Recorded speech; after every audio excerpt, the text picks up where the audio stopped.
Adam Hill, wow! I've seen a lot of great starts in my time as a baseball coach, but that was one of the best ones I've seen. So, got to give that young man a lot of credit. He was as good as it gets, and their bullpen did an outstanding job. They pitched exceptionally well, and they scored just enough. And I felt like we threw the ball well. I thought Hennessy threw the ball well. Owen Griffith came in, threw the ball well. The biggest thing is, for us, we didn't get a lot of opportunities. And when we did early, we had a strikeout with a runner at third, with one out early in the ball game. But the bottom line was we didn't get too many opportunities to score. We needed to pitch and defend well. And, we didn't play our best baseball game. We made some mistakes, but we were still in the game. I'll give our guys some credit for competing as hard as they could against a starter who was as good as it gets. They came out on top. They got the last at bat and came out on top, and they deserve a lot of credit. The two errors in the infield, that's probably going to keep you up tonight thinking about that?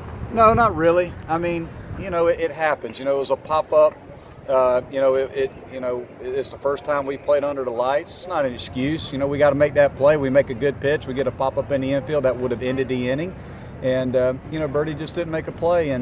And that's baseball. That happens, and he was, obviously it was killing him when he came in the dugout, but he's got to make that play. We understand that. And, I think right there at the end, Chris he got, a little bit anxious knowing that they were bunt.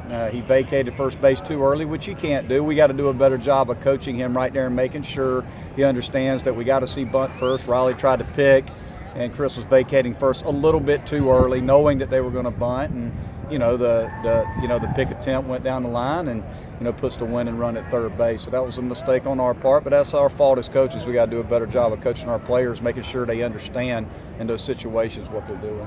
What's the message to the guys as you try to get them to turn around for an afternoon game tomorrow? Well, we'll be ready to play. I mean, I think the biggest thing about tonight that we can take away from tonight is, we didn't play very well, but we were still in the game. And our pitching staff gave us a chance to stay in the ball game.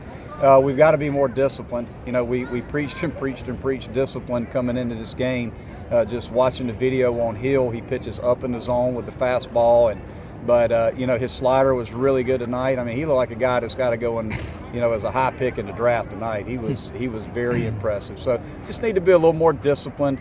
Need to take pitches out of strike zone, do a better job of staying in the strike zone with our swings. I thought we were overly aggressive, not very disciplined. But again, we faced an elite guy tonight, so he deserves the credit.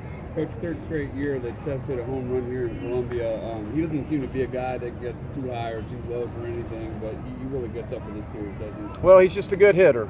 Seth's a good hitter. He's one of the best hitters in the country, and he got one of the few mistakes that we got all night, and he did what good hitters do when they get a mistake. He hit it hard. We certainly wish we could have had a few more at bats. With runners on base, but we didn't. Seth was really the only threat that we had tonight. The home run by Matt Williams, I know he's a guy who's been around a long time. You probably think he's on his second go-around here. Well, he's got to be in like his sixth year or something here. But, I know Matt Williams, know his dad, Steve, high school baseball coach at Belton Honeypath, wonderful man, and what a great kid. You got to give him credit. I mean, that guy had one home run and I think 163 at-bats last year. So when he pinch hit for Rowe, they brought him in for one reason. What a great call by Coach Kingston, to bring him in, pinch hit him right there. That's a tough spot to come into, and you give that veteran left-handed hitter an opportunity to step up there, and man, did he run into it. So give Matt a lot of credit in a high-pressure situation, coming in off the bench doing his job. He definitely delivered for him. Coach, you have to feel pretty good about Hennessy now. Once again, as a Friday starter and just kind of an atmosphere doing it for you. Jacob was awesome. Jacob did an awesome job, and I thought Owen Griffith threw the ball really well. Obviously outside of, he left the ball up. It was I think his third inning at that point. He was starting his third inning of work at that point. He was cruising along.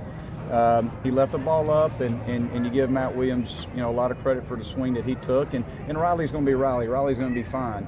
But Hennessy again threw the ball extremely well. I was very pleased with what I saw out of Jake. How's your pen look for tomorrow? We look good. I mean, we'll have everybody, probably outside of Owen. Have to check and see how Owen feels tomorrow. I don't even know what the pitch count was for him tonight. We'll see how he feels. but we should have everybody available out of the bullpen for tomorrow. Coach, was your heart in your lungs a little bit when Seth went after that foul ball, diving headfirst into the target? You know what an aggressive play and what a great play. You know, oftentimes we don't think of Seth Beer on the defensive end, but man, he's gotten better, and what a great play. I thought there was no chance he was going to get to the ball just because it was so close to the tarp, but man, he came out of nowhere and made a great play, so give Seth a lot of credit.